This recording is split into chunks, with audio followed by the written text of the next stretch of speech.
Su atención, por favor, muy buenos días, damas y caballeros. Bienvenidos al auditorio de la Corporación Universitaria Republicana. La sociología del derecho investiga las condiciones sociales en las que se desenvuelve todo posible ordenamiento jurídico.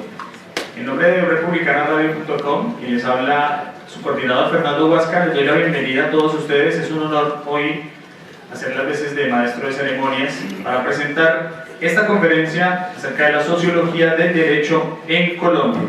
Invitación especial y agradecimiento al doctor Germán Silva García, decano de la Facultad de Derecho de la Universidad Católica, quien nos acompaña hoy con este importante evento académico. Saludamos a la mesa que preside este evento en el día de hoy, el doctor Alejandro Castillo, vicerrector académico de la Corporación Universitaria Republicana, el doctor Gerardino Vivas Hernández, rector encargado de la Corporación Universitaria Republicana.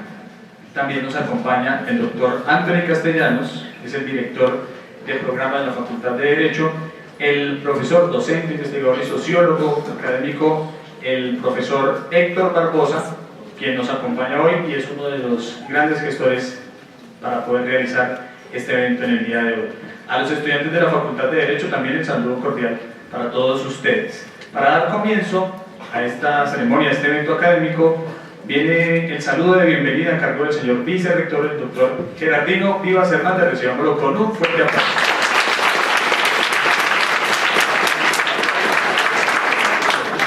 Gracias Fernando. Muy buenos días para todos. A nuestro invitado especial, el doctor Germán Silva, quiero que lo reciban con un aplauso muy fuerte.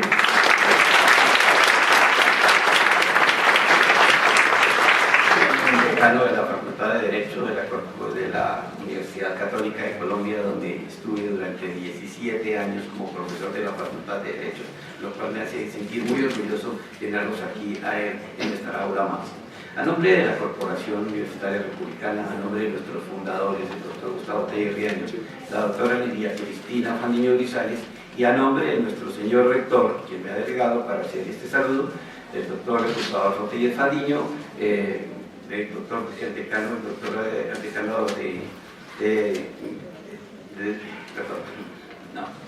decano académico de la Corporación Universitaria Republicana, el doctor Alejandro Castillo, y en mi nombre le damos un saludo muy especial.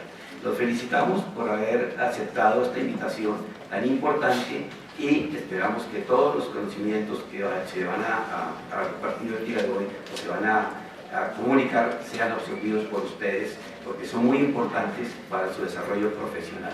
Muchas gracias por venir, bienvenidos, un saludo muy especial de a nombre de todas las directivas y damos inicio a este evento con las palabras del doctor Alejandro Castillo. Gracias.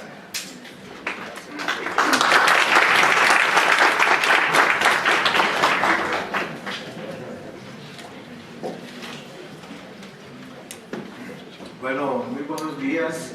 En especial quiero resaltar la dedicación, el empeño de los estudiantes de Sociología Jurídica y al profesor Barbosa, que han atinado a este proceso de formación que rompe los muros del aula de clase y convoca a uno de los profesionales del derecho y directivo universitario de reconocido nombre como es Germán Silva en el campo de la sociología jurídica, la dirección universitaria.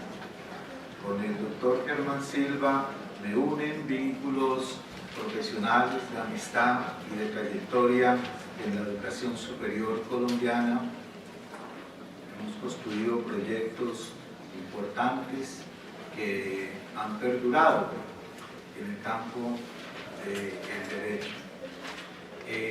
Es muy importante esta temática de la sociología jurídica, de la teoría jurídica en la formación del abogado. Hemos tratado nosotros de fortalecer nuestro plan de estudio, nuestro programa de derecho, de nuestra facultad de derecho, en el cual ustedes están matriculados para que la dimensión teórica, la dimensión social, filosófica, la dimensión humanística de nuestro programa de derecho sea la esencia de la formación del jurista egresado de esta corporación universitaria republicana. En algunas ocasiones escucha uno como alguna queja de por qué nuestro programa de Derecho tiene materias de sociología, materias de filosofía, de lógica, materias que nos ponen a pensar si el abogado lo que necesita es la parte instrumental, la parte específicamente dogmática. Efectivamente, los abogados necesitan, requieren de la dogmática, de la instrumentalización jurídica, de la funcionalidad jurídica, pero el derecho como tal no se agota en ello. En estos días, precisamente con el profesor Anthony Castellano y el director del Centro de Investigaciones, tuvimos la oportunidad de ser parte, jurados de un trabajo monográfico sobre la objeción de conciencia, un tema candente, un tema complejo, un tema del orden jurídico, un tema del orden ético, sociológico, cultural. Pero la objeción de conciencia, jurídicamente, no se puede entender sin el contexto social, cultural, político. La objeción de conciencia no se agota en la instrumentalización del derecho o en las sentencias jurídicas.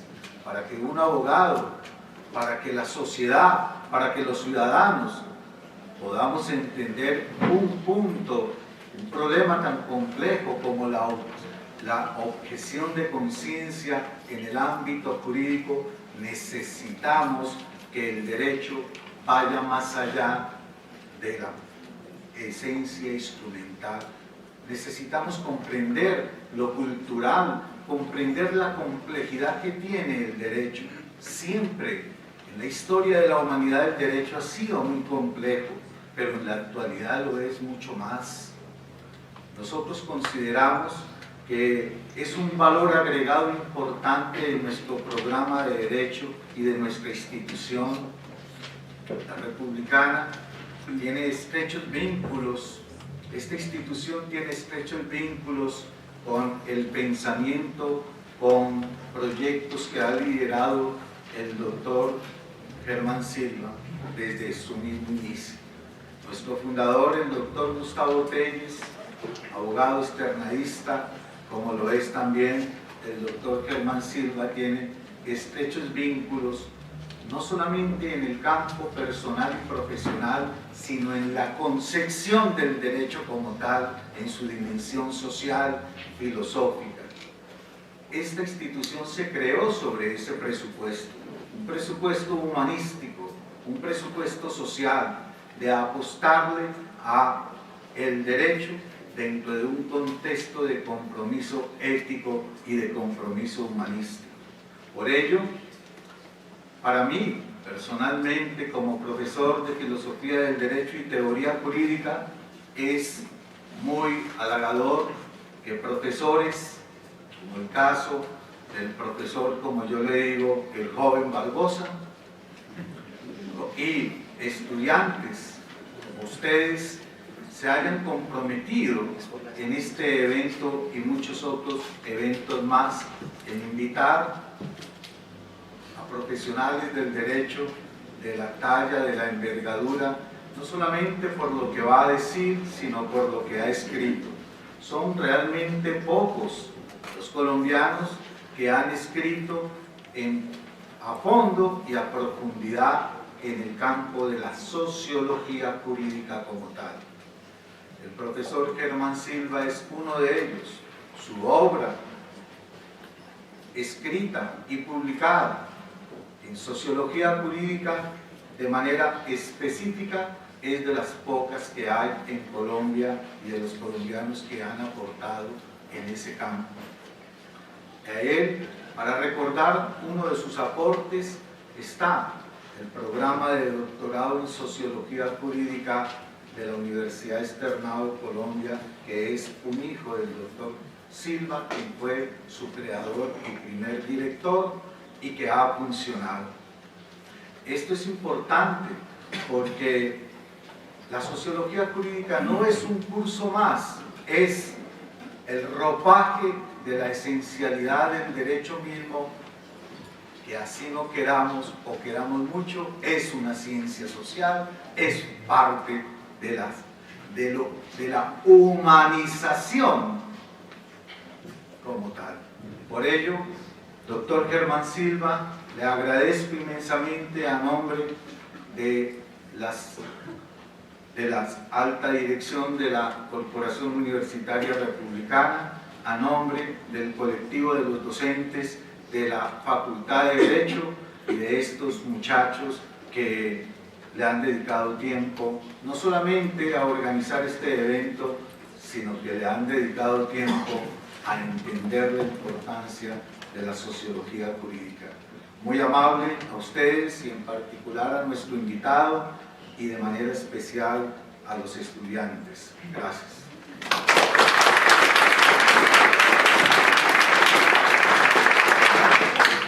Muy bien, y de manera incansable en su labor educativa, en su labor académica, quiero a esta hora trasladar las palabras para el profesor Héctor Barbosa, catedrático de Sociología Jurídica, que al igual que los estudiantes, el grupo de estudiantes que organiza este evento, no solamente para hoy, sino en general, se ha dedicado toda una vida a la lucha por la educación, por esa educación digna que merecemos todos los colombianos. Recibamos con un fuerte aplauso al docente Héctor Barbosa, organizador de este evento.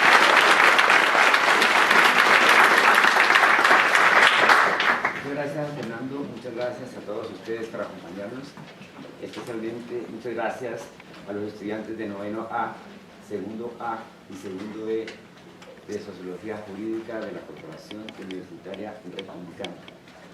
Ellos son los gestores, llevan un mes más o menos preparando esto, con el aval de las directivas de la universidad, con la orientación de ellos también. Al doctor Germán Silva García, muchísimas gracias por estar con nosotros, al doctor Anthony por estar también acompañándonos y por orientar nuestro trabajo, y al doctor Gerardino Vivas por siempre estar respaldando este evento. El doctor Germán Silva García es abogado de la Universidad Externado de Colombia, como ya lo decía el doctor Castillo. Máster en Sistemas Penal y Problemas Sociales de la Universidad de Barcelona. Doctor en Sociología de la misma universidad. Actualmente es decano de la Facultad de Derecho de la Universidad Católica de Colombia. Sus últimos trabajos académicos en el campo de la criminología son criminología, construcciones sociales e innovaciones técnicas, y criminología, lo mismo que también teoría sociológica del derecho. Él nació en San Gil Santander, nuestro paisano, muy bien, y ha producido algunos trabajos, entre los cuales El proceso de paz, 1985, Criminalidad y Justicia Penal en Colombia, 1997, y algo que recomendamos para los estudiantes de Derecho, los 4 tomos del mundo real de los abogados y la Justicia 2001, que se condensan en la profesión jurídica, las prácticas jurídicas, la administración de justicia y las ideologías profesionales, esto entre otros. Pero él es actualmente director del ILA, Instituto Latinoamericano de Altos Estudios para América Latina, que tienen convenio con instituciones como universidades de Buenos Aires, Brasil, Estados Unidos, Europa y México. El doctor Silva también estuvo orientando un evento hace unos 15 días al cual tuvimos la oportunidad de asistir. Era el 4º Encuentro Nacional de Investigadores sobre Crimen y Castigo y de profesores de criminología. Fueron 3 días de encuentro con profesores de América Latina y del mundo para hablar del tema. Como decía el doctor Castillo, la sociología es la relación, es la parte humana, es la parte crítica, no criticona, como hemos dicho, deliberativa de las ciencias sociales y particularmente del derecho. La sociología del derecho es la relación entre derecho y sociedad. Verdad que es un honor poder arrancar este ciclo de conferencias, esperamos que después vengan otros del mundo, pero hoy arrancamos con la presencia de uno de los más conocedores de la sociología del derecho en Colombia. Por lo tanto, doctor Silva, muchas gracias y bienvenido a la Universidad Republicana.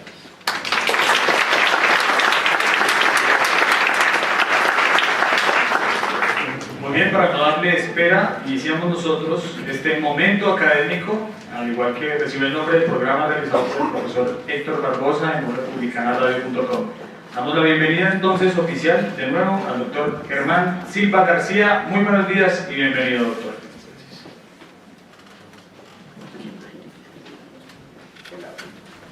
Bueno, colegas y amigos de la mesa, señores y señoras, muy buenos días a todos. Ante todo quiero agradecer la invitación, es para mí muy placentero estar aquí hoy charlando con ustedes. Siempre para mí es muy agradable tener un espacio para hablar acerca de la sociología jurídica. Lo que voy a hacer en este rato es hacer una breve introducción sobre a qué se dedica la sociología jurídica y luego específicamente tratar acerca de las investigaciones que se han hecho en sociología jurídica sobre uno de los temas más importantes de sujeto de estudio, cuál es el de la administración de justicia. Se dice comúnmente que la sociología jurídica estudia las relaciones entre derecho y sociedad. Esa definición, que es bastante común, usual y es más o menos cierta, habría que decir que en todo caso el derecho es parte de la sociedad, lo que no es muy exacto decir que estudia las relaciones entre derecho y sociedad, porque el derecho es parte de la sociedad, pero podríamos bien decir que la sociología jurídica o la sociología del derecho estudia las relaciones entre la sociedad y ese otro aspecto específico de la vida social que es el derecho. Y obviamente pues la ciencia jurídica también se ocupa del derecho. En eso hay una coincidencia de objetos de conocimiento entre la sociología jurídica y el derecho. La diferencia está en que mientras el derecho, la ciencia jurídica estudia apelada con los instrumentos de la dogmática jurídica al derecho, se puede decir desde el mismo derecho, desde una mirada interna del derecho. La sociología jurídica tiene en cambio una mirada externa del derecho, mientras que la ciencia jurídica se ocupa del derecho que está en los estatutos, en la legislación, en los códigos. La sociología jurídica se interesa más por el derecho vivo, el derecho que realmente se practica, el derecho que habita en las calles, en el día a día, que hay que decirlo, muchas veces es muy diferente. El derecho que realmente se practica es muy diferente al que aparece, el que anida en las leyes y en los códigos. La sociología jurídica pues es la parte de la ciencia social que se dedica como especialidad de la sociología al estudio de las instituciones o de las estructuras sociales relativas al control social jurídico en su relación con las prácticas sociales, es decir, con las relaciones de interacción social. Explico rápidamente ese concepto. Dijimos inicialmente que es la parte de la ciencia social. Ciertamente la sociología jurídica es una disciplina social que es una especialidad de la sociología. La sociología general tiene muchas especialidades: la sociología del trabajo, la sociología de la religión, la sociología de la familia, la sociología industrial, la sociología política, etcétera, etcétera. La sociología jurídica es otra de esas especialidades de la sociología general, que estudia, decía, en primer término, las instituciones o estructuras sociales. Las estructuras sociales o instituciones son los grandes componentes en torno a los cuales se organiza la sociedad. Por ejemplo, el Estado, la familia, el derecho, todas ellas son estructuras sociales o instituciones, pero no estudia todas las instituciones o todas las estructuras sociales, porque si ese fuera el caso, pues dejaría sin objeto de conocimiento a la sociología general. No, siendo una especialidad de la sociología general, estudia esas instituciones o estructuras sociales, pero solamente aquellas que son relativas al control social jurídico. Esa es la especificidad de la sociología jurídica como especialización de la sociología. El control social jurídico pues son los distintos dispositivos, políticas, medidas, agencias, mecanismos dispuestos para preservar o imponer un determinado orden social a través del derecho.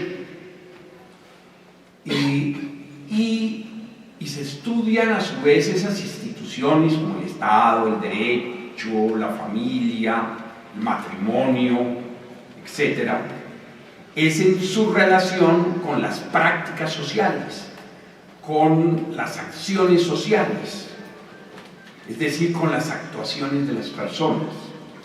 Aquí se estudian no todas las actuaciones sociales, sino aquellas que están relacionadas con el control social jurídico, que cada vez son más, porque cada vez el derecho va penetrando más y más y más en la vida social.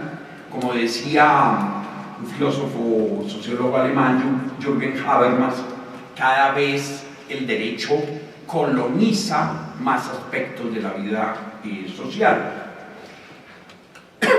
Y esas acciones sociales pues son conductas o comportamientos de los individuos, pero son conductas que tienen un sentido significativo para los demás.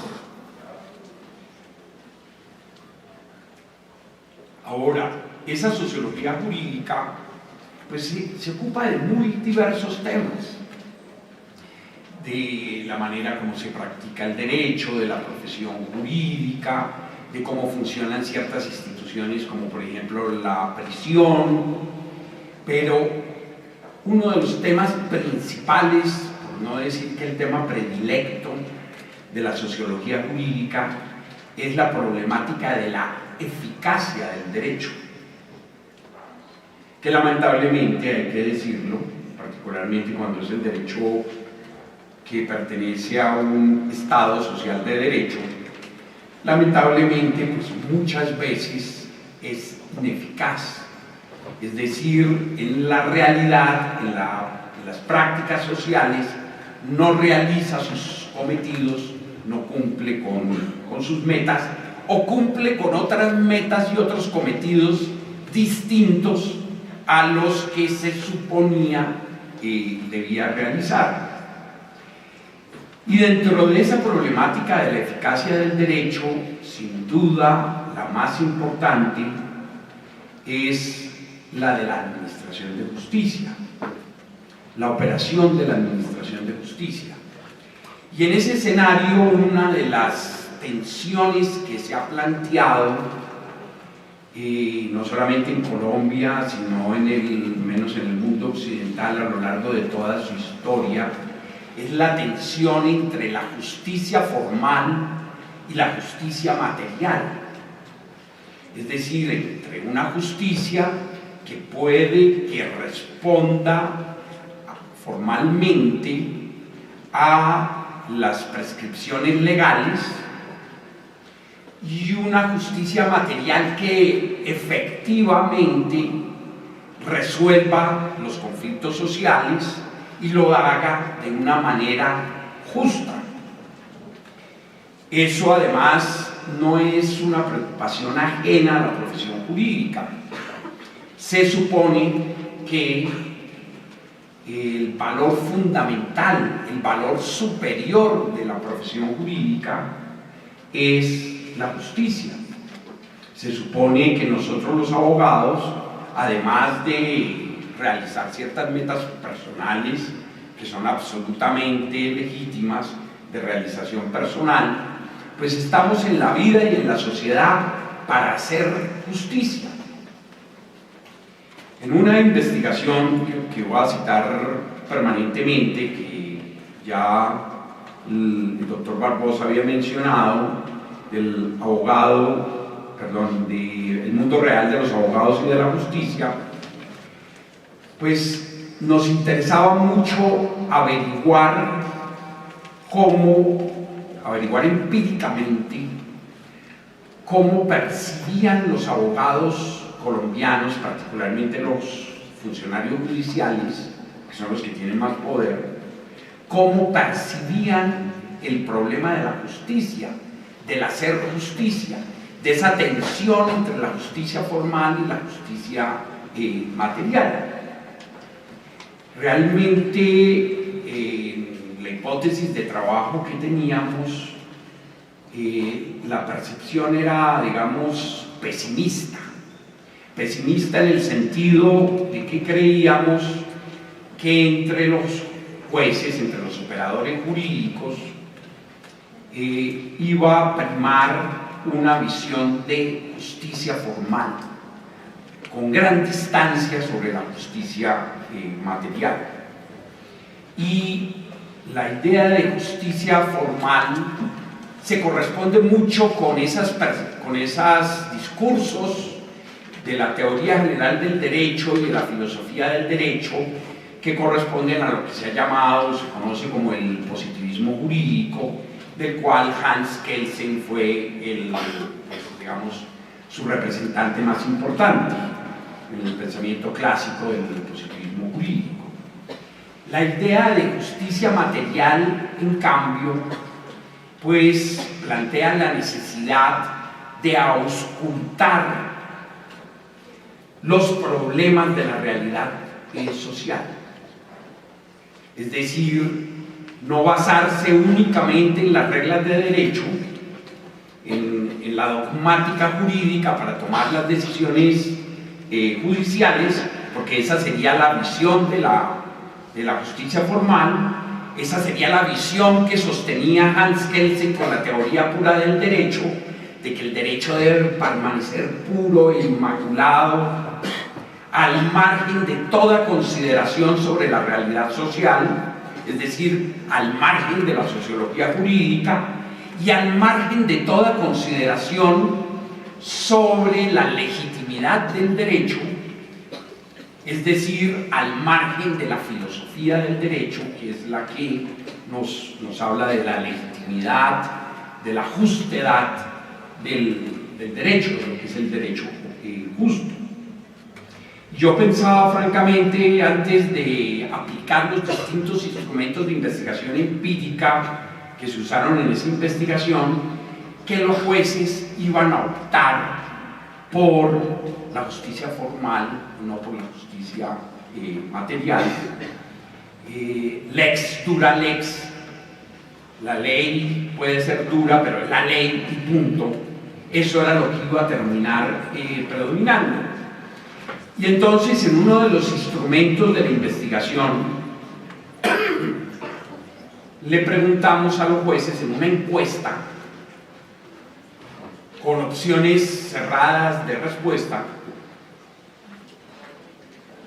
le preguntamos a los jueces que en caso de contradicción entre la ley y el valor de la justicia, pero me quedé absolutamente sorprendido cuando de manera totalmente avasalladora primaron las opciones de respuesta que implicaban la realización de la justicia material. La no aplicación de la ley si ella no era compatible con el valor justicia. Inclusive dentro de las opciones de respuesta, la inmensa mayoría de los jueces lo que contestaron era que en caso de contradicción entre la ley y la justicia, iban a hacer una interpretación de la ley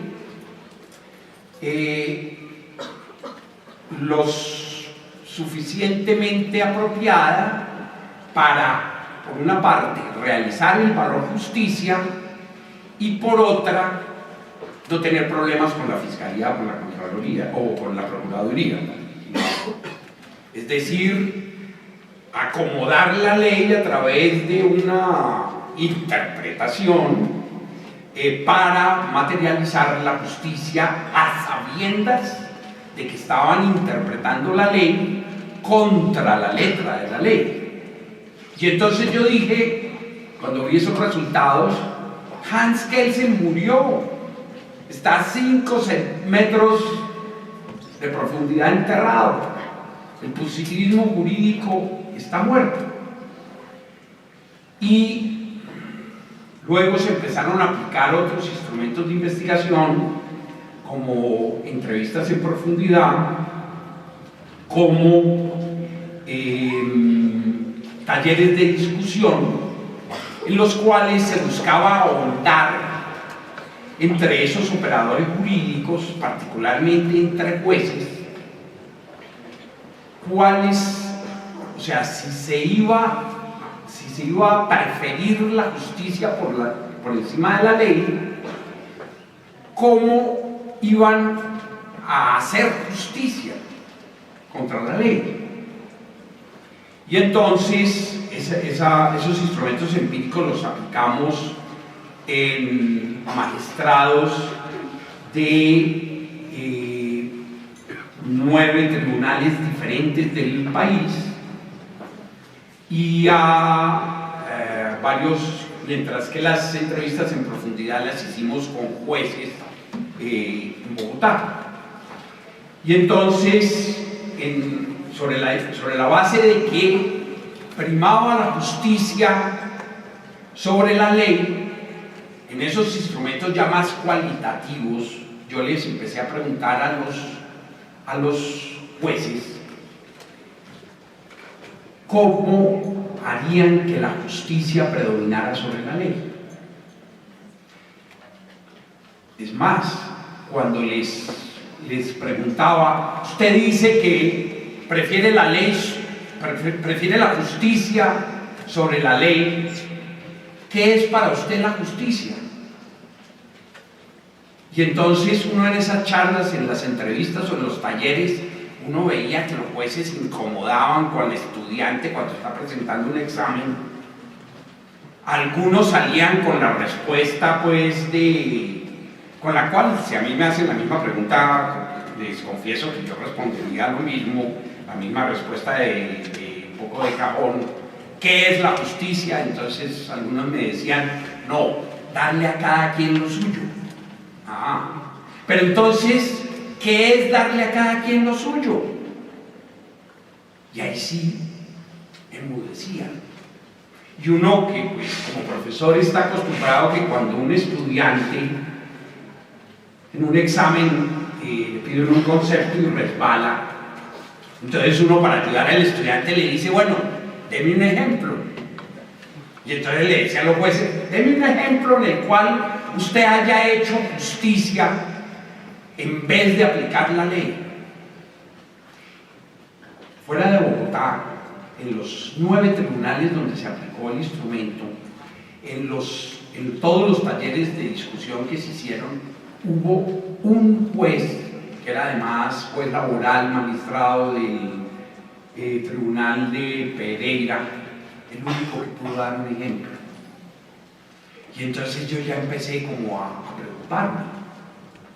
Y claro, estos jueces decían en la encuesta que estaban dispuestos a aplicar la justicia por encima de la ley, pero la mayoría solamente tenían un concepto de justicia que correspondía, pues, a una definición de cajón que cualquiera puede dar, pero que no sabían cómo materializarla, no sabían cómo aplicarla. Y entonces yo ahí recordé que a la entrada del campo de concentración nazi, donde murieron cientos de miles de personas, y campo de concentración de Buchenwald, había un gran letrero que decía: aquí cada quien recibe lo que merece. No. Entonces, la pregunta era, ¿qué es darle a cada quien lo que merece? ¿Sí? Para los señores del campo de concentración, pues era una rociadita de gases letales. No. Y entonces me encontré con una investigación que se hizo en España, en la cual le preguntaban, no a jueces, sino a los ciudadanos, que en caso de que hubiera una ley injusta, ¿qué harían? Y también, de manera absolutamente arrolladora, los españoles contestaron que no acatarían la ley injusta, desobediencia ante la ley injusta. La encuesta no ahondaba más, solamente les preguntaba el sexo, y tanto hombres como mujeres estaban a la par dispuestos a desacatar la ley injusta. Lo otro que les preguntaban era cuál era su militancia política. Y aquí se encontró que por igual, prácticamente sin ninguna diferencia, los seguidores del Partido Popular, que es conservador, los seguidores del Partido Socialista Obrero Español, del PSOE, que es de centro izquierda, y los seguidores de Izquierda Unida, que es de izquierda, también al unísono todos estaban dispuestos a desobedecer la ley injusta. No había tampoco diferencias. Todos estaban de manera más o menos pareja por la desobediencia ante la ley injusta. Pero lo que sí era muy claro es que la noción de justicia no es la misma para el conservador, para el de izquierda o para el de centro izquierda.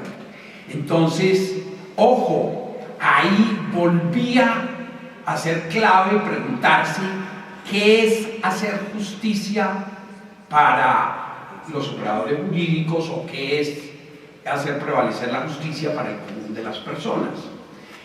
Y claro, como no me daban ejemplos ni me podían explicar eso cómo se materializaba en la práctica del derecho, pues lo que se hizo en esa investigación fue buscar decisiones judiciales, a ver en las decisiones judiciales si realmente aplicaban lo que pensaban, porque además frecuentemente las personas predican una cosa y hacen otra cosa distinta.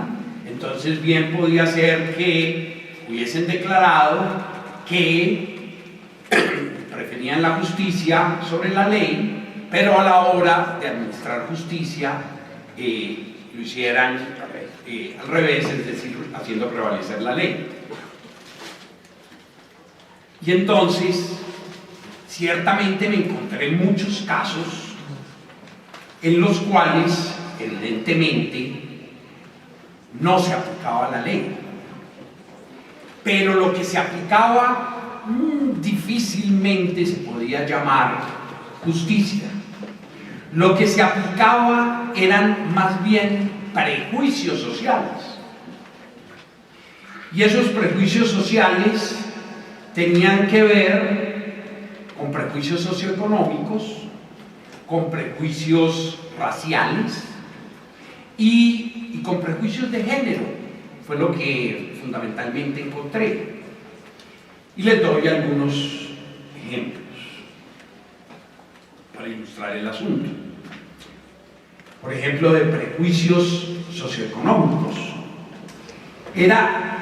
Fueron numerosísimas las decisiones judiciales en las cuales, en delitos contra el patrimonio económico, los funcionarios judiciales, en las sentencias condenatorias, invocaban algo que ellos llamaron el indicio de necesidad. Y entonces lo que señalaban hacían una descripción de la condición socioeconómica y fundamentalmente de la condición de desempleado del imputado y del hecho de ser desempleado y de pertenecer a una clase socioeconómica baja, derivaban algo que no tiene nada que ver con la teoría general de la prueba, que llamaban indicio de necesidad, que no es ningún indicio, sino es una sospecha basada en un prejuicio social, en ese prejuicio social conforme al cual se piensa que las personas vulnerables económicamente, socioeconómicamente, son deshonestas, es decir, los pobres son ladrones, no siéndole sin adornos. O por ejemplo, un caso muy simpático que encontramos en una sentencia, en ese caso que ilustra y retrata muy bien el tema de los prejuicios socioeconómicos, en una librería de Bogotá habían 2 tomos lujosamente editados con ilustraciones de la obra de Miguel Cervantes Saavedra de Don Quijote de la Mancha. Un día desapareció de la librería, se lo robaron, uno de los tomos. Al día siguiente estaba una persona que por sus características físicas, la ropa que llevaba, en fin, evidentemente pertenecía a una clase socioeconómica, un estrato bajo. Y esa persona estaba parada hojeando el otro tomo del Quijote, el que quedaba. El administrador de la librería llamó a la policía. La policía lo detuvo, fue procesado y fue condenado por el delito de tentativa de hurto de ese tomo que estaba hojeando, en concurso con el hurto, grabado por la confianza, del tomo que se había perdido el día anterior. Y la reflexión del juez al dictar la sentencia, que fue la misma reflexión de los policías, que fue la misma reflexión del administrador de la librería, era que una persona de ese nivel socioeconómico y educativo no podía estar interesada en el Quijote de la Mancha, que si lo estaba mirando era porque estaba esperando la ocasión para robarse. Y lo condenaron. Desde el punto de vista del dogmático jurídico penal, ahí no había absolutamente nada. De hecho, muchas veces, por ejemplo, cuando yo vengo al centro de la ciudad, como el tráfico en Bogotá es terrible, es muy difícil calcular el tiempo. A veces llega uno demasiado temprano a una cita, y entonces yo muchas veces me meto ahí en la Jiménez, a la librería Lerner, a quemar el tiempo, a matar el tiempo mientras llega la hora de la cita. Nunca me ha pasado de que me llamen a la policía y me detengan y me procesen por hurto de libros. Aquí el imputado, en sus descargos, lo que dijo era que precisamente tenía un encuentro con un amigo que era muy temprano, que para pasar el tiempo se había metido a la librería, que había agarrado ese libro en particular porque tenía ilustraciones y se había dedicado a mirarlo porque lo que estaba mirando eran los dibujos. El libro era muy bonito, ¿no? Lo cual es una versión bastante plausible, ¿no?, que le puede pasar y le ha pasado a uno muchas veces. Sin embargo, esta persona fue seleccionada por el sistema penal y condenada en razón a su posición socioeconómica. Otros eran prejuicios de orden racial. Por ejemplo, en una sentencia se encuentra que el juez, como prueba de responsabilidad penal, invoca el informe de policía, inclusive en el texto de la sentencia transcribe lo que considera la parte pertinente de la sentencia que demostraba la responsabilidad de los imputados. Y el informe de policía decía: estábamos patrullando por la calle cuando vimos que venían dos negros con una caja y nos pareció sospechoso. ¿Qué les pareció sospechoso? Llevaron una caja. No, que eran negros. Y entonces, si eran negros, eran ladrones. Y eso se convierte en un indicio de responsabilidad penal. Eso no es hacer justicia. Eso es dar rienda suelta a las predilecciones, a las preferencias ideológicas materializadas, expresadas en prejuicios sociales. Los otros, que son muy frecuentes, son los prejuicios de género, es decir, prejuicios machistas o sexistas contra las mujeres. En eso se encontraron varias decisiones judiciales. Hubo una muy simpática, que fue una sentencia de 1999. En 1999, todavía en el Código Penal, eso después desapareció, todavía en el Código Penal figuraba un delito que era una barbaridad, que era el delito de estupro.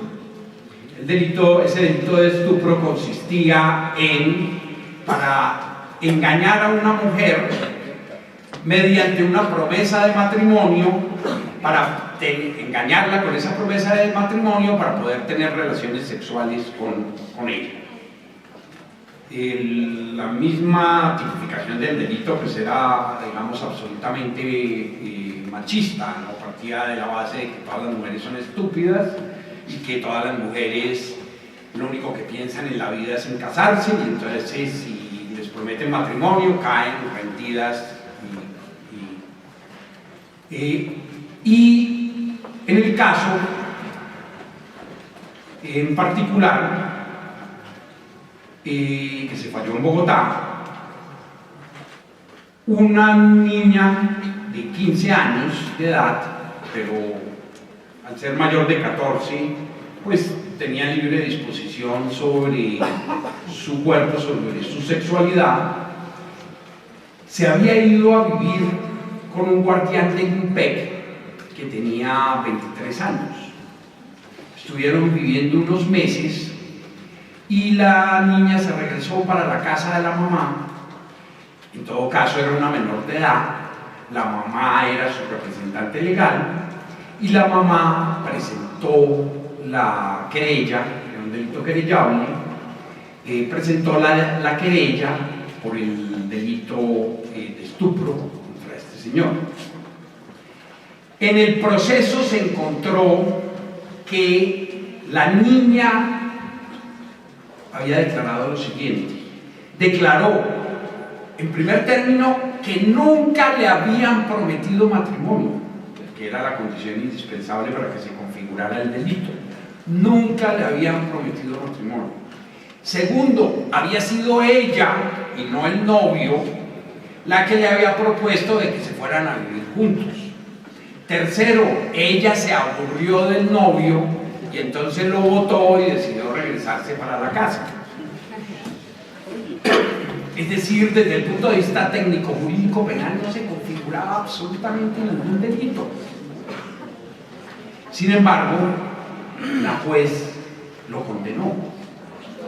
Y en la sentencia condenatoria, la juez lo que argumenta es que el hecho de ser guardián del IMPEC proveía al imputado de especiales habilidades para la seducción sexual que había utilizado para engañar a la muchacha.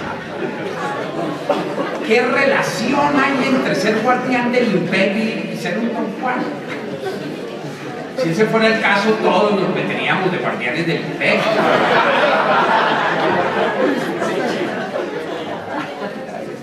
Absolutamente ninguna. Probablemente esa juez no me consta, pero muy probablemente era madre, muy probablemente estaba pensando en sus hijos, en una hija. Y claro, eso de que una niña de 15 años se vaya 15 años a vivir allá con el novio, pues esas cosas le duelen a los padres, madres, y eso era lo que estaba reprobando a través de esa decisión judicial. En otro caso, que se presenta en el departamento de Córdoba, una niña de 13 años, está así por debajo de los 14, había tenido relaciones sexuales en un hotel con un señor de 50 y pico de años. Y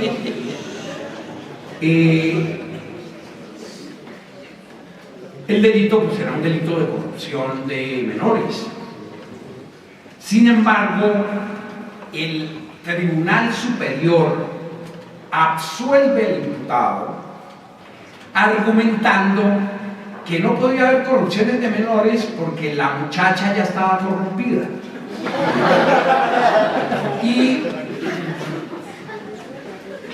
Y se basó en los siguientes argumentos para interpretar el derecho. No. El tribunal alegó que, como en la diligencia a la cual le tomaron su versión, su testimonio a la muchacha, diligencias que en esta clase de delitos muchas veces se hacen morbosamente, y a la declarante le empiezan a pedir un montón de detalles, ¿no?, para complacer la curiosidad morbosa del funcionario que pregunta. Entonces, por ejemplo, le pidieron que describiera en detalle la habitación del motel. También, cuando la muchacha explicó que habían utilizado un condón, le pidieron que detallara, explicara en detalle el tema de los condones, cómo era el condón, etcétera, etcétera. Y entonces lo que vino a sostener el tribunal es que en la descripción de la habitación del motel, la muchacha se había extendido largamente describiendo un televisor a color que tenía la habitación. Y que si eso lo había hecho la muchacha, decía el tribunal, era porque ella había rodado por muchos moteles que no tenían televisión, o que tenían televisión no tan grande, la tenían en blanco y negro, y que por eso le había llamado la atención ese televisor tan grande a color. Y el mismo tribunal sostuvo que sí, que la muchacha era una experta en condones, y entonces sí, era toda una perita en la materia, era muy recorrida, era una bandida, y en consecuencia no podía haber sido corrompida. El agente del Ministerio Público de la Procuraduría, vía casación, llevó el caso a la Corte Suprema de Justicia. La decisión de la Corte Suprema es muy interesante. Además, para que no diga nada, es que eso fue el tribunal de Montería porque son costeños. No. Y muy interesante la decisión de la Corte Suprema de Bogotá, localizada en Bogotá, Corte Suprema de Justicia de Colombia. La Corte ciertamente resuelve el caso como se debía resolver, es decir, la Corte lo que señala es: lo único que interesa desde el punto de vista del tipo penal de la corrupción de menores es si tenía menos de 14 años, y los tenía 13 años. Evidentemente lo que hay es, en razón de la edad, hay una problemática que está relacionada con el consentimiento del menor para tener relaciones sexuales, y no interesa en absoluto que el menor tenga o no tenga experiencia sexual. No hay ningún elemento en la descripción del delito que permita fundamentar esa exigencia de pudor o de santidad o de honestidad, o como la quieran llamar, y en consecuencia la Corte Suprema de Justicia revocó el fallo del Tribunal Superior. Pero lo interesante es que la Corte Suprema hubiera podido dejar ahí el caso, ya lo había resuelto. No, la Corte Suprema le dedicó páginas, páginas y páginas a demostrar que la niña no era una bandida. Y entonces, desde luego, criticó los argumentos expuestos por el tribunal, porque en términos lógicos, evidentemente, eran razones muy débiles, lo del televisor y lo de los condones. Hoy en día, que mal que bien, todo el mundo ha recibido o adquirido por su cuenta, ¿no?, en internet, una cierta educación sexual. Pues los condones no son un misterio para absolutamente nadie. Entonces, ese tipo de argumentos la Corte los destroza, pero después se dedica a demostrar, a pesar de que la misma Corte había dicho que desde el punto de vista jurídico eso no tenía ninguna relevancia, la Corte se dedica a demostrar que la muchacha era una muchacha juiciosa, era una muchacha casta. Y entonces la Corte también invoca unos argumentos bastante discutibles para probar lo contrario que supuestamente sostenía el tribunal. Entonces la Corte, por ejemplo, cita las calificaciones escolares de la muchacha como demostración de que era una muchacha casta y juiciosa, como si hubiera una relación lógica entre lo uno y lo otro, como si sacar 5 fuera prueba de castidad y de pudor, y todo el que se raje en el colegio o en el sistema escolar, mejor dicho, es una mujer de 3 en conducta si llega a tener una mala nota en un examen. Eso no tiene ninguna relación lógica. Y así cito otras pruebas, es decir, pruebas entre comillas, es decir, la Corte finalmente participaba del mismo prejuicio de los magistrados de Córdoba, solo que no le había parecido convincente, que no lo era, la argumentación empleada por los magistrados del tribunal. Entonces, los jueces están dispuestos, dizque, a hacer justicia sin que sepan exactamente qué es hacer justicia por encima de la ley. Y cuando uno va a ver qué es hacer justicia, pues con lo que se encuentra es con prejuicios ideológicos, sociales, de género, raciales y de otros órdenes. Y entonces como que uno empieza a extrañar a Kelsen, y como que uno empieza a extrañar la seguridad, la certeza que pueda proveer la ley. La justicia material es hacer eso. Eso no es justicia material, eso es darle rienda a las preferencias ideológicas. En la investigación se aplicó otro instrumento de investigación empírica, uno que no es muy común en la sociología jurídica, porque pertenece sobre todo a las ciencias naturales, de las ciencias básicas, que es el experimento. Se hizo un experimento artificial, también se pueden hacer experimentos reales, un experimento artificial o en condiciones de laboratorio, para efectos de establecer si efectivamente los jueces estaban dispuestos, decididos a realizar, ejecutar, aplicar sus preferencias ideológicas por encima de la ley.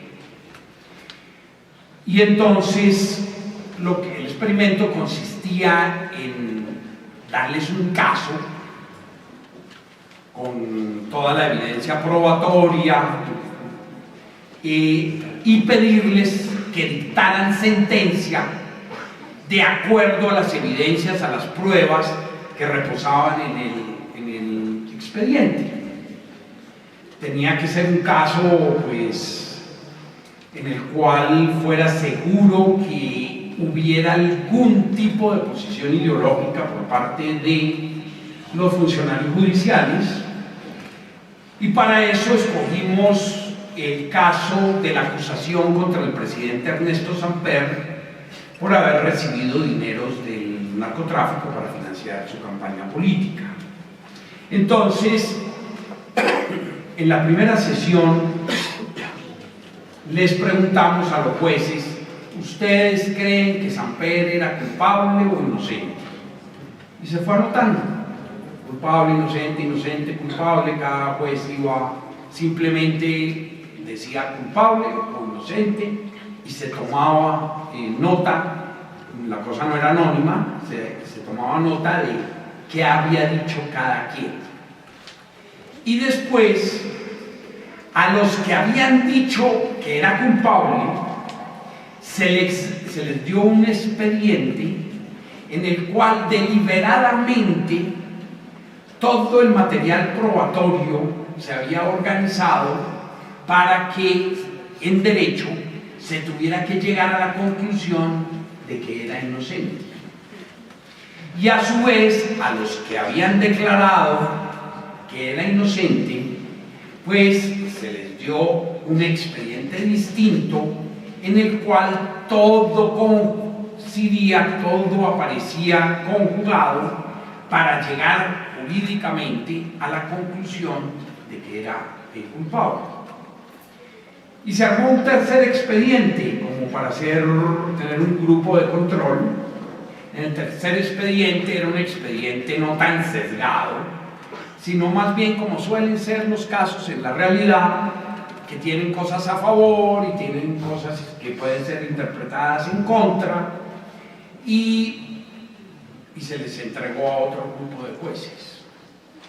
Ellos por escrito tenían que dictar la sentencia, pero no solamente llegar a un veredicto de culpabilidad o de inocencia, sino sobre todo tenían que argumentar y fundamentar por qué llegaban a esa conclusión, a ese veredicto. Y lo que se encontró es que el prejuicio que tenían antes de estudiar el expediente, más o menos en el 85% de los casos, tanto para los que habían dicho que era culpable como para los que habían declarado previamente que era inocente, se mantuvo. Es decir, lo que aparecía en el expediente no importaba para nada. No. La cuestión era materializar el prejuicio, el preconcepto que previamente habían adoptado. Y cuando uno entraba a mirar la manera como interpretaban las pruebas, como interpretaban los hechos del caso, pues había ocasiones en que sencillamente las pruebas las manipulaban, muchas veces de manera bastante grosera, para poder llegar a una conclusión opuesta a lo que probablemente indicaría la prueba. Y en muchos otros casos sencillamente omitían la prueba, que era contraria al prejuicio que previamente habían adoptado. Y entonces uno empezaba a darle la razón a un juez de la Suprema Corte de los Estados Unidos que a fines del siglo XIX, comienzos del XX, había dicho que la decisión judicial tiene unos pasos, unas etapas que se deben acotar para llegar a la decisión judicial. Pero los jueces que tienen un prejuicio sobre el caso solamente utilizan esos pasos, esas etapas de la decisión judicial para legitimar el prejuicio que previamente han adoptado. El experimento que practicamos coincidía con esa idea del juez Holmes. Y entonces también empezaba uno a descubrir que hay dos, en la práctica del derecho, en la administración de justicia, hay dos códigos. El primer código, que es el código oficial, que es el que puede uno ir a la librería Temis y lo compra, no, o cualquier otra parte. Y el segundo código, que es un código no escrito, que es un código que tiene unas reglas, que es un código que muchas veces prima, está por encima del primer código, que muchas veces tiene mandatos que son contrarios al primer código, pero es ese segundo código el que se aplica en la realidad y no el primero. Un poco el problema de las facultades de Derecho y el problema de la enseñanza del Derecho es que en las facultades solamente se estudia el primer código, el segundo no. La tarea, pues, de la sociología jurídica es, a través de la investigación, fundamentalmente de la investigación empírica, adentrarse en las prácticas del derecho en el escenario judicial para establecer, para determinar cuáles son esas reglas del segundo código que terminan siendo aplicadas en la realidad social y que terminan siendo el derecho de verdad. Ese es el trabajo o una de las tareas, ciertamente hay muchísimos y muy diversos frentes de trabajo. Ese es uno de los frentes de trabajo de las tareas que tiene la sociología jurídica delante. Muchísimas gracias por su atención, muy amable. Doctor Silva, es una pregunta pues un poco general, pero es la importancia que tiene la sociología jurídica para estas circunstancias del país, en los diálogos de paz, en alcanzar con el derecho y la legitimidad acercamientos entre las partes encontradas. Sí. Si tiene algunas... Sí, ciertamente, pues, no es un tema, digamos, estudiado desde muchos ángulos, también desde el punto de vista de la sociología jurídica. En ese sentido, lo que se ha advertido es, primero, que las actuales negociaciones de paz que se adelantan tienen una vocación en la cual es posible y factible que efectivamente se alcance un acuerdo de paz sobre la base de que probablemente sí existe una voluntad de llegar a un acuerdo por parte de las guerrillas de la FARC, a diferencia de lo que sucedió en negociaciones anteriores. Y eso aparentemente es posible en razón a que ha cambiado sustancialmente la situación militar. En 1982 la FARC trazó un plan para conquistar el poder que tenía 3 etapas. La primera etapa era la consolidación de los frentes guerrilleros y la ampliación de la presencia de frentes guerrilleros, además en zonas estratégicas en términos socioeconómicos. La tercera etapa, que la digo primero para más fácil para que se entienda la segunda, la tercera etapa consistía en la creación de un ejército regular, porque una guerrilla no se puede nunca tomar el poder se lo toma es un ejército regular. Y ahí sí era, digamos, la ocupación y la toma del poder.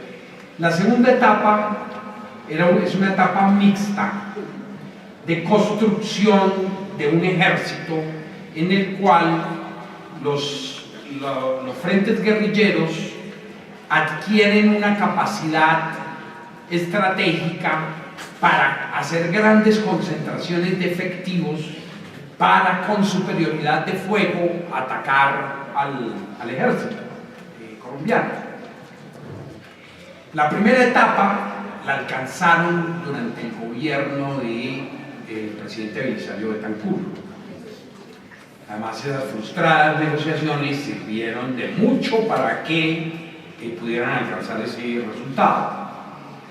La segunda etapa la alcanzaron durante el gobierno de Ernesto Samper y desde luego comienzos del gobierno de Andrés Pastrana.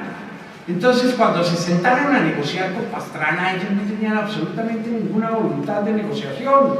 ¿Qué iban a negociar? Ellos se sentían que estaban ganando la guerra. Habían alcanzado en el 82 la primera etapa de su plan y 16 años después habían alcanzado la segunda. Pues ya se iban a tomar el poder, así lo veían. Sin embargo, hubo un cambio estratégico fundamental con el Plan Colombia, que tuvo muchísimos componentes, que además empezó a desarrollarse, a Dios lo que es del Dios y al César lo que es del César, empezó a desarrollarse por el gobierno de Andrés Pastrana, que tenía muchos componentes, que implicó, por ejemplo, una transformación en la inteligencia de las Fuerzas Armadas, que era muy deficiente, pero digamos donde hubo, para decirlo muy brevemente, hubo un elemento fundamental que fue el uso de las tecnologías, fundamentalmente satelitales, con el apoyo del gobierno de los Estados Unidos, y entonces cuando hacían estas grandes concentraciones de efectivos, los satélites los detectaban y los bombardeaban. Hubo un hito en eso que fue los paramilitares atacaron a la guerrilla en el sur de Bolívar con superioridad de fuego. La guerrilla recibió la orden de aguantar y sostener el territorio para no perderlo, porque si se replegaban, perdían el territorio. Pero les mandaron refuerzos y los refuerzos salieron de la zona de extensión, el ejército los detectó, el ejército sabía cuáles eran las rutas para llegar al sur de Bolívar. El ejército escogió el sitio donde los iban a buscar, que fue el departamento de Santander, el páramo de Virolín, que es una cosa que no tiene vegetación, que es un ambiente de páramo, y ahí le causaron la más grande derrota a las FARC en toda su historia, en el número de efectivos que fueron muertos y capturados por el ejército. Y de ahí en adelante, cada vez que el satélite medio detectaba una concentración de la guerrilla, llegaban los aviones y bombardeaban y después venía el desembarco.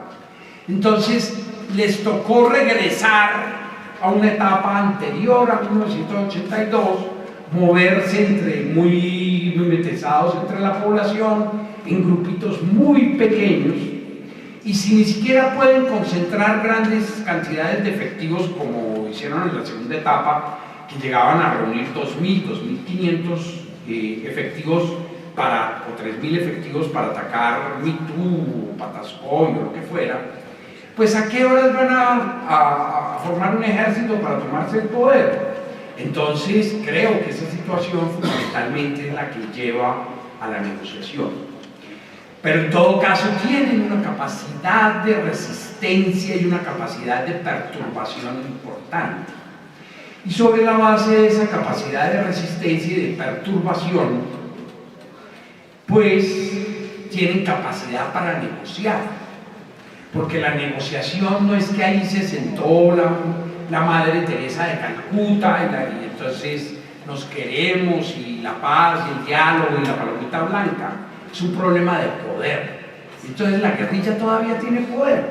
Y como tiene poder para perturbar, para resistirse, para generar unos costos anuales de 27 billones de pesos para poder sostener el aparato militar para enfrentarlos, pues la negociación va a derivar necesariamente, porque tienen el poder para imponer esa condición, en que no van a ir a la cárcel, no van a pasar ni un día en la cárcel, si no, no va a haber acuerdo, si no, no va a haber negociación, y muy probablemente será alguna cosa como para maquillar el asunto, porque eso de la impunidad absoluta, pues eso pone en crisis al derecho, pone en grave crisis al derecho. Un señor que hizo tales y cuales cosas sale sin pasarlo absolutamente un día en la cárcel, y en cambio otro que se robó una mandarina, ese sí va a 8 años preso, no. Entonces eso va a generar un problema de legitimidad en el derecho, una crisis de legitimidad en el derecho, pero ese es el costo para llegar a un acuerdo que no va a ser un acuerdo de paz, va a ser un acuerdo de entrega, de movilización y de desarme. Inclusive el desarme va a ser probablemente sin entrega. No.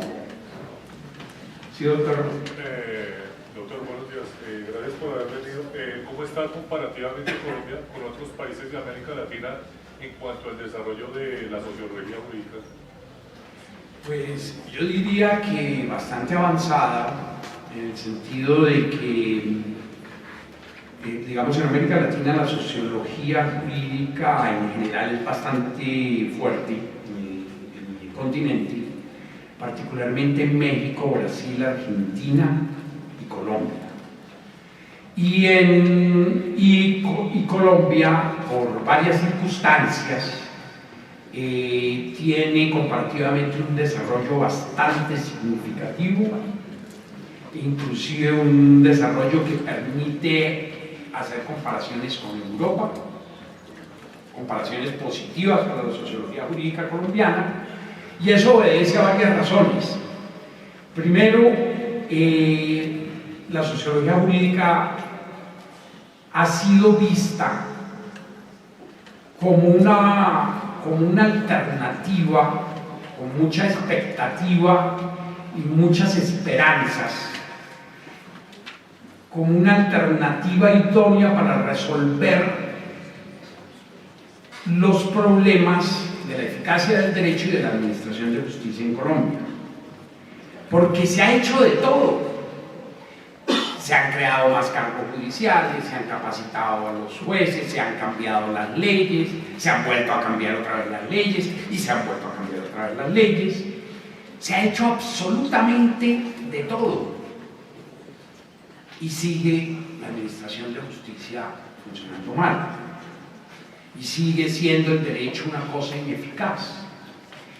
Entonces, pues, queda la opción de tratar de acercar el derecho a la realidad, utilizando a la sociología jurídica como instrumento para cambiar esa situación. Donde en todo caso me temo que las expectativas superan lo que la sociología jurídica puede hacer. Es decir, la sociología jurídica no va a resolver esos problemas. Va a dar su aporte, su granito de arena, pero no es la panacea, no es la caja mágica para resolver los problemas de la administración de justicia en Colombia. Otras circunstancias que han incidido en el tema es que, pues, en términos generales en Colombia, en todos los ámbitos del saber, pues son las universidades la pieza fundamental, con muy pocas excepciones, como por ejemplo las investigaciones de Cenicafé, por ejemplo, en materia de la producción cafetera, que Cenicafé no es una institución universitaria. En Colombia, el grueso del conocimiento científico, del saber, emerge de las universidades, y la sociología jurídica tiene un asiento importante en la gran mayoría de las universidades, porque suele ser un curso de pregrado obligatorio en los programas académicos, en razón a que los programas académicos deben ser, entre otras cosas, interdisciplinarios, pues también tiene una presencia muy importante en los programas de posgrado, lo cual a su vez ha permitido que se desarrollen, que se conformen grupos de investigadores y eso probablemente ha influido para que la sociología jurídica tenga, pues, digamos, un lugar importante. Y dentro de sus programas de posgrado, el doctorado en sociología jurídica e instituciones políticas, pues, contribuyó a la formación de un gran número de, primero, de sociólogos del derecho, que se han irrigado en las distintas universidades del país.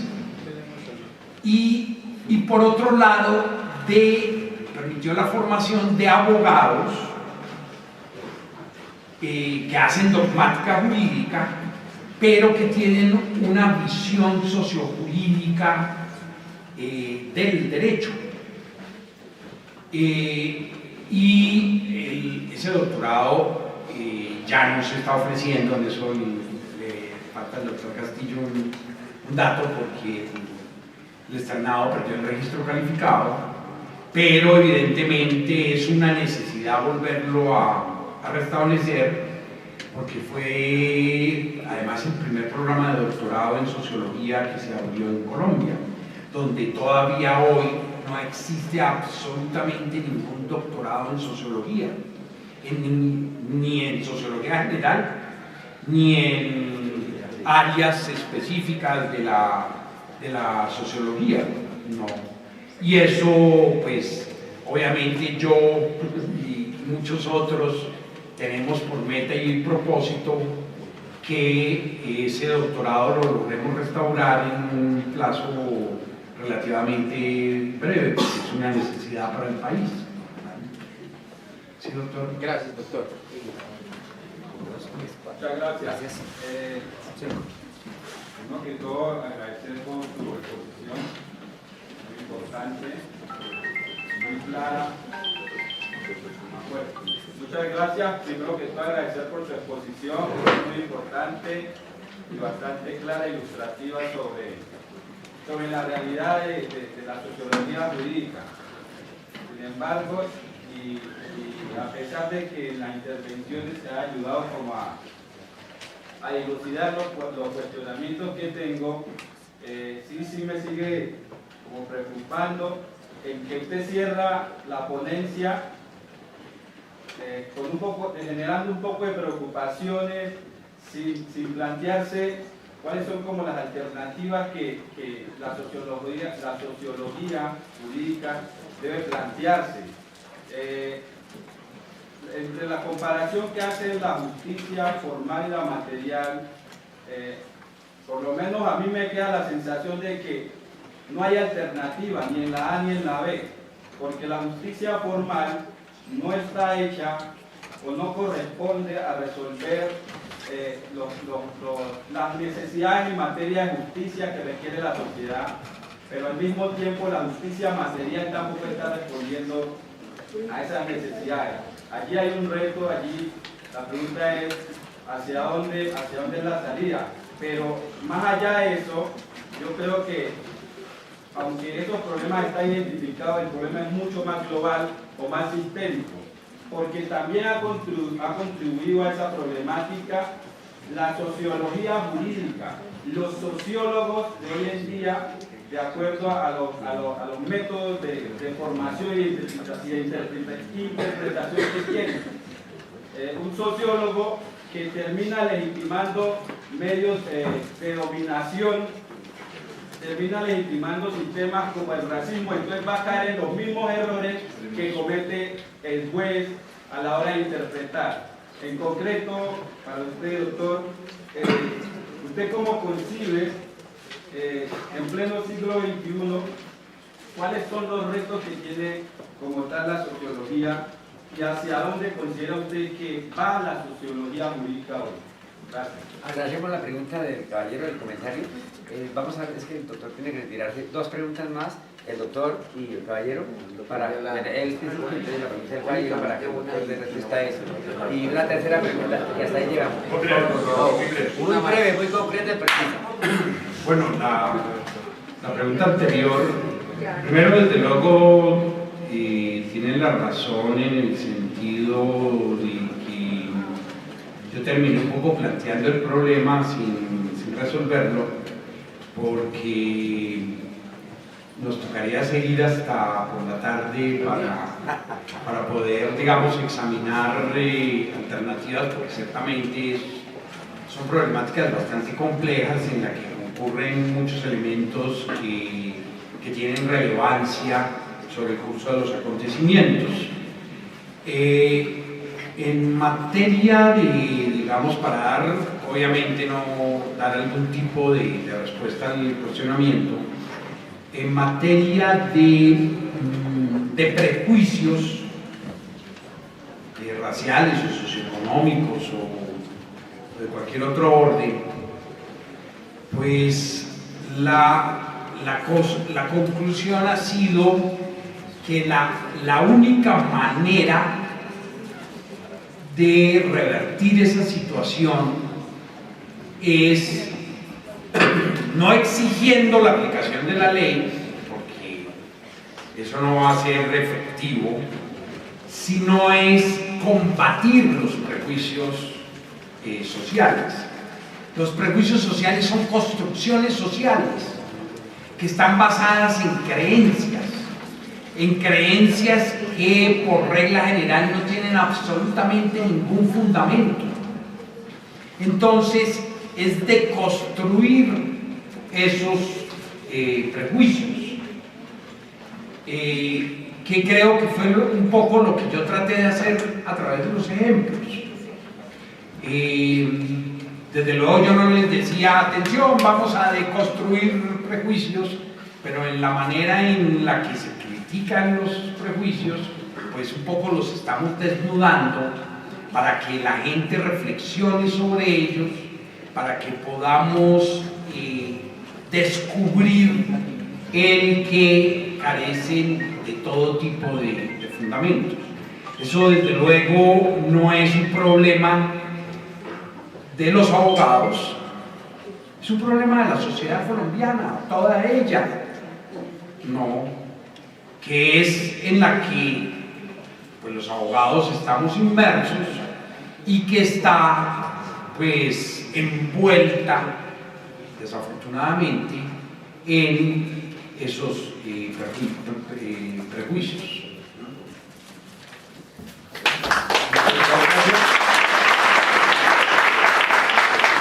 Doctor Germán Silva, le agradecemos, por supuesto, a los asistentes. A continuación tiene la palabra el doctor Anthony Castellanos para hacer el cierre oficial de este evento. Obviamente quedan muchas preguntas en el aire. La invitación, por supuesto, con el respeto del doctor Germán, es para que continuemos en una próxima oportunidad con muchísimo de esas respuestas que tiene, por supuesto, él y la Facultad de Derecho de la Corporación Universitaria Republicana. Doctor Anthony, buenos días. Antes del doctor Anthony, un agradecimiento a todos los profesores de otras facultades que nos acompañaron y de otras universidades. Estoy descartando a la gente de la Universidad Nacional, Universidad External de Colombia, Universidad Libre, Universidad Central, Universidad Autónoma, hay gente que vino de Socorro, Dinamarca. Muchísimas gracias a ellos, al profesor Jorge Rojas por su grupo, muchísimas gracias, y a la profesora Yolanda Hernández por su grupo de teoría sociológica. Muchas gracias, doctor. Bueno, buenos días a todos y a todas. En especial, pues extiendo de manera formal un saludo a nuestro invitado, el doctor Germán Silva. De ese mismo modo, escribo mis saludos para pues, el profesor Barbosa y por los buenos oficios reconocerle la actividad que viene desarrollando al interior de la facultad, al doctor Gerardino Vivas, vicerrector de la corporación, y al doctor Alejandro Castillo, vicerrector académico de la corporación. De dar por terminado este evento sin reconocer la importancia que tiene el mismo, ¿no? Tal vez nosotros y muchos de ustedes que se han forjado al interior de la facultad y que muy seguramente tienen unos marcos prácticos desarrollados frutos de otras experiencias que en algunos casos son laborales, siempre han abordado este estudio de la sociología jurídica sobre el presupuesto de lo que decía el doctor Barbosa y el profesor Alejandro para introducir como algunas materias que no aparentemente concuerdan con el objeto propuesto propio de estudio de un abogado moderno, ¿no? Me explico. La modernidad propone el estudio del derecho sobre la base, desde luego, de efectos prácticos que se tienen que dar en contextos reales sociales siempre sobre la base de la efectividad o un discurso que solucione problemas reales que se le presentan, bien sea en un sector público o privado, a un profesional del derecho. Nosotros estamos acostumbrados a eso. Luego, siempre que salimos por ahí, como que decimos, bueno, ¿y cómo le explico con el campo de la sociología? ¿En qué punto cito el teórico X para responder, o un filósofo para responder en un tema procesal? ¿O cómo resuelvo el derecho colectivo, laboral individual, sobre la base de un presupuesto como la economía, sobre los presupuestos teóricos como teoría económica, economía colombiana, argumentación jurídica, hermenéutica, otros campos que aparentemente no como que...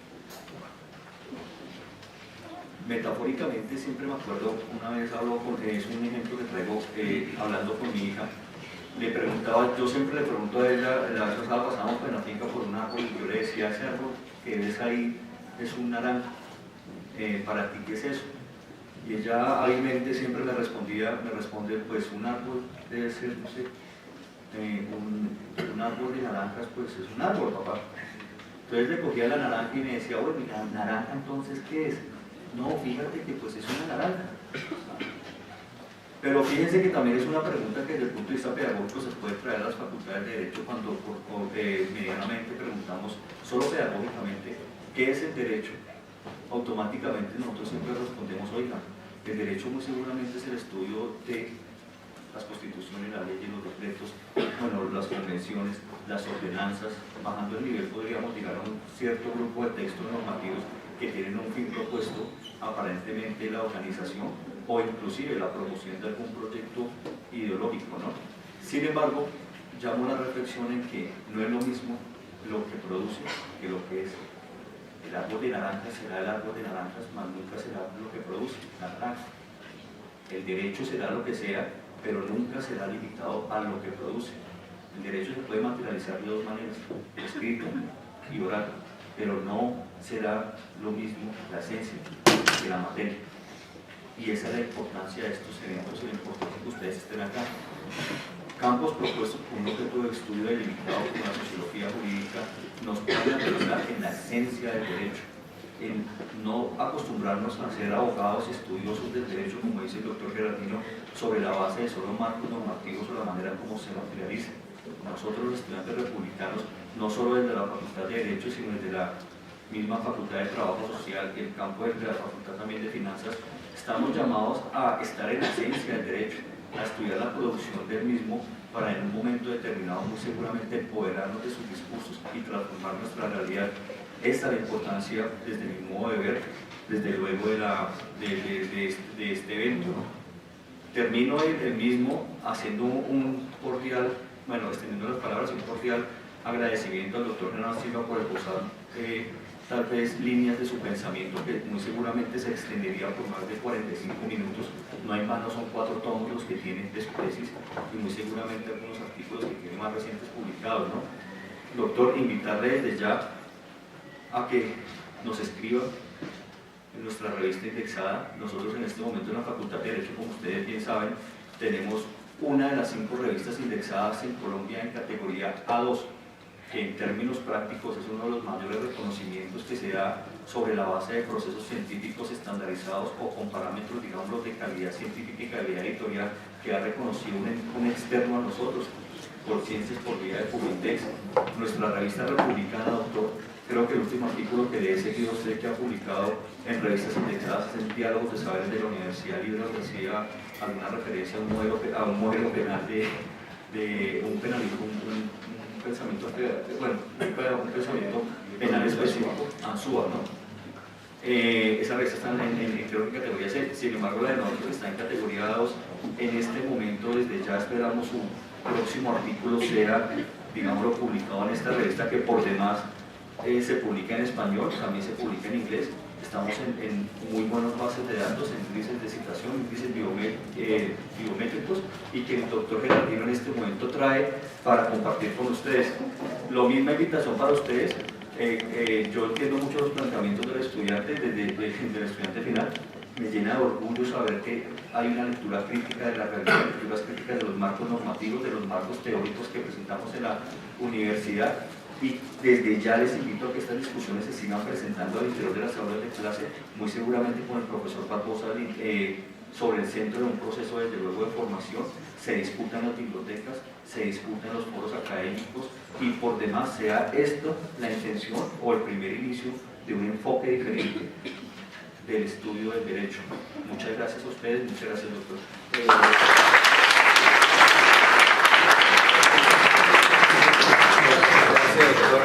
Quiero hacer la entrega de la revista indexada de la Corporación Universitaria Republicana.